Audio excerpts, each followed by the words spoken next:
بلوچستان کے سرحدی شہر تفتان سے ہمارے نمائندہ سمیع الحق سیاپات کی رپورٹ کے مطابق یو سی چیئرمین باعث میر نذیر احمد محمد حسنی نے 38 سال بعد نیو ٹاؤن شپ میں ٹرانسپورٹ کے مین اڈا کا افتتاح کر دیا۔ اس موقع پر all Quetta Taftan coaches transport union کے صدر حاجی ملک شاہ جمال دینی، جنرل سیکرٹری حاجی عبدالمالک محمد حسنی، حاجی بلال محمد حسنی، حاجی سنجر خان لہڑی، حاجی ملک نور احمد رخشانی، میر سعید احمد سمالانی، ترجمان ناصر شاہوانی موجود تھے۔ صدر all Quetta Taftan coaches transport union Haji Malik Shah Jamal Deeni نے چیئرمین میر نذیر احمد محمد حسنی کو تفتان شہر میں ٹرانسپورٹرز کو درپیش مشکلات مسائل سے آگاہ کیا اور انہیں تفتان میں وہ بس اڈا میں سہولیات کے فقدان سے متعلق مکمل بریفنگ دی۔ اس موقع پر chairman town committee Taftan Mir Nazir Ahmed Muhammad Hasni نے گفتگو کرتے ہوئے بتایا کہ آل کوئٹہ تفتان کوچز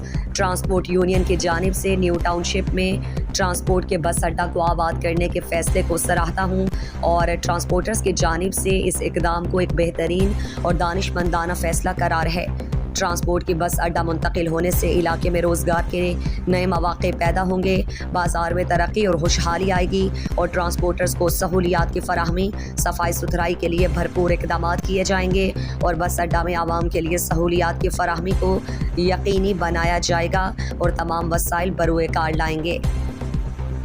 مزید دلچسپ معلومات اور خبروں سے آگاہ ہونے کے لیے Gedrosia point Facebook page, Instagram, Twitter کو فالو اور یوٹیوب چینل کو سبسکرائب کریں۔ بیل آئیکن بٹن دبانا نہ بھولیں